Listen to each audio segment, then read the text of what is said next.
Have you ever felt kind of stuck in your dating life? Like you're walking around with these invisible chains, held back by something you can't quite put your finger on. Well, in this explainer, we're going to talk all about those chains, the ones that are actually in our own minds, and, more importantly, how we can finally break them.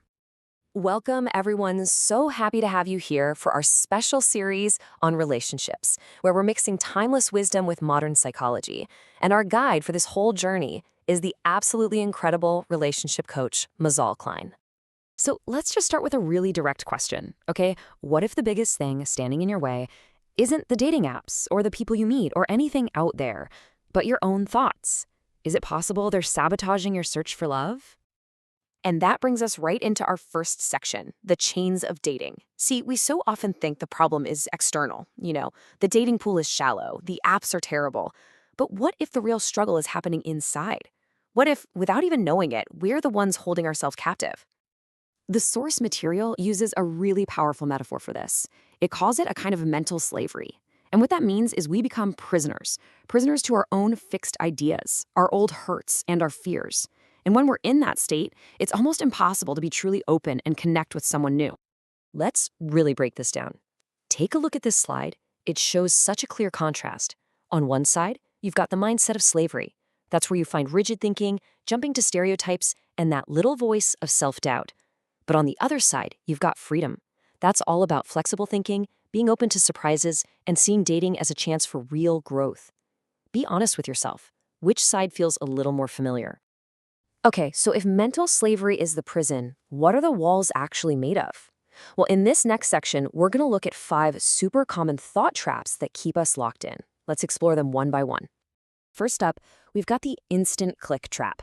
We've all been there, right? We want those immediate fireworks, that movie moment connection. But, some of the best, most lasting connections don't explode like fireworks. They grow slowly, like a campfire being carefully built. If we demand that huge spark in the first 5 minutes, we could be walking away from a lifetime of warmth. Ah, yes, the classic fortune teller trap. You see 1 or 2 things that remind you of an ex or a bad date, and boom, you've written the entire story of how this is going to end.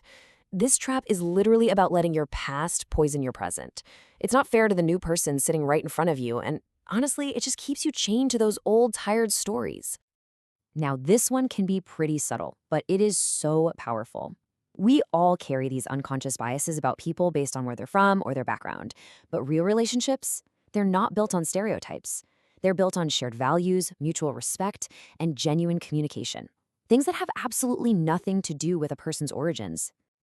And this is the trap of slapping labels on people.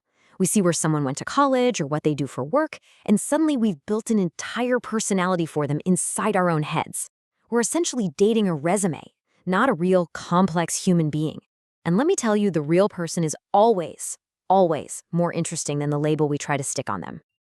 And finally, we come to the most painful trap of all. After a few disappointments, this thought just creeps in. Maybe I'm the problem. It's such a disempowering idea that if you let it, it actually becomes a self-fulfilling prophecy.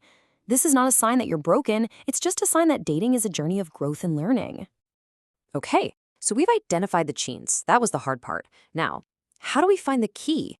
This next section is all about the practical steps to freedom. And the really good news is, it's a surprisingly simple path. This really is the question at the heart of everything, isn't it? It's not about going out there and finding the perfect person.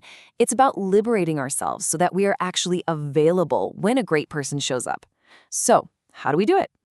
So the path to freedom really just boils down to this simple 2-step process. First, you have to catch the thought in the act. You identify it. And second, you challenge it by consciously, intentionally choosing a more flexible way of thinking. It's all about awareness, followed by a choice. I absolutely love this idea. When that thought pops into your head, this will never work. Just notice that exclamation mark, that feeling of certainty. The very first step to freedom is to simply change the punctuation. Turn it into a question mark. Ask yourself, will this never work? Is that 100% true? Could it maybe be different this time? That one simple question creates just enough space for a new possibility to enter. So where does this all lead? Breaking these mental chains isn't just some abstract exercise. it actually leads to a real, tangible place, emotional freedom. The goal here is what the source material calls emotional freedom. Just imagine for a second, imagine going on a date without the weight of all your past baggage and disappointments. Imagine meeting someone and being truly present, open and curious, instead of being fearful and defensive. That feeling right there, that is the goal.